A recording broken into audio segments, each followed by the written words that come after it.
జానపదం కొత్త ఆట నేర్చిందా పాపలాంటి లేత పదం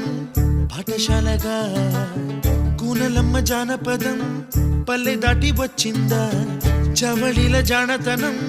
పాట చూపగా కుంచెలో దాగే చిత్రాలు ఎదురొచ్చేలా అంతటా ఎన్నో వర్ణాలు మంచులో దాగే చైత్రాలు బదులిచ్చేలా ఇంతలా ఏవో రాగాలు